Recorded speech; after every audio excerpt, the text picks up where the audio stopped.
Welcome back, dear friends. I'm so glad you've joined us again today, because we are going to explore one of the most mysterious and powerful teachings in all of Buddhism, a line so famous, yet so often misunderstood. Form is emptiness. Emptiness is form. At first glance, these words might seem like a philosophical riddle, a kind of poetic abstraction. You may have heard them recited in the Heart Sutra, repeated by monks and lay practitioners around the world. But what do they actually mean? And more importantly, how can understanding these words transform your everyday life? Today, we are not going to treat this as academic theory. We are going to treat it like a doorway, a key that can unlock real freedom, peace, and insight into the way reality actually works. Let's start by defining the terms. In Buddhist philosophy, form refers to all physical and mental phenomena.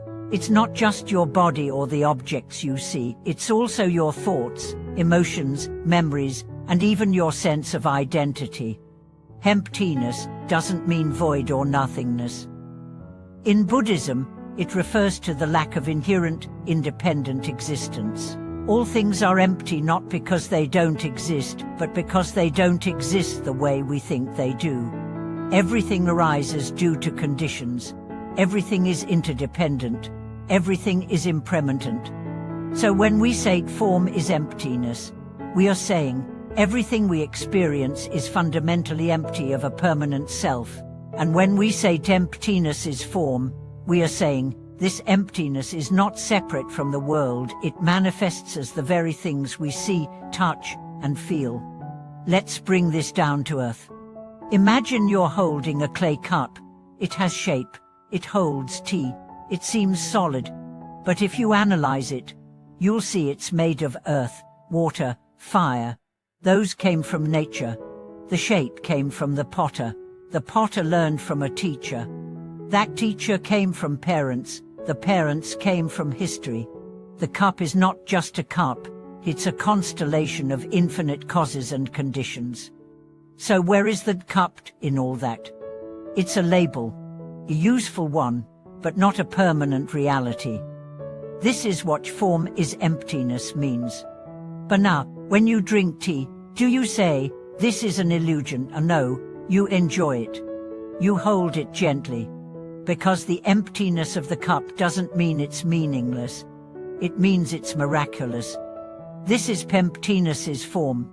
The cup is empty of separate self-food, but it's full of everything: sunlight, rain, potter's breath, time. When you see this, you don't become detached. You become grateful. Let's take another example. Your body. You look in the mirror. You see form.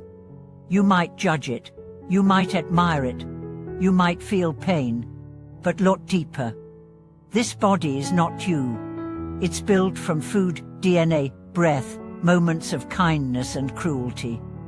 It's not fixed, it changes every day. Your emotions, joy, grief, jealousy, peace, they come and go. They rise and fall like waves. So why cling? Why define yourself by passing clouds? Form is emptiness, invites us to let go, not to numb out, but to soften, to stop grasping. And emptiness is form, reminds us, there's beauty here, there's meaning in the very things we once tried to escape. When you truly understand this, everything changes. Suffering doesn't vanish, but it loses its grip.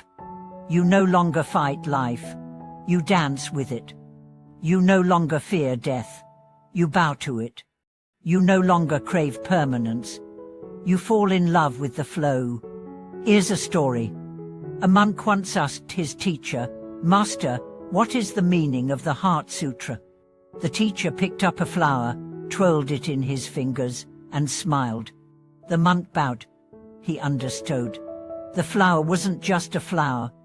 It was form, and it was emptiness. It was there, yet not fixed. Beautiful, yet impermanent. This is the heart of the teaching. When your child laughs, that moment is empty. It won't last. but that's what makes it precious. When you suffer heartbreak, the pain is real, but it's not eternal. It too is empty. And knowing that, you begin to heal. When you succeed, you can celebrate, but you don't need to cling to it. You know it's just a wave in the ocean. And when you fail, you don't collapse, because this too shall pass. The wisdom of a form is emptiness. Emptiness is form, is not cold or dry. It's warm, it's compassionate, it's liberating.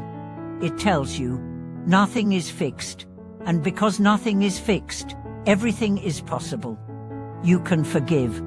You can change. You can begin again. You are not trapped in your past. You are not your pain. You are not your image.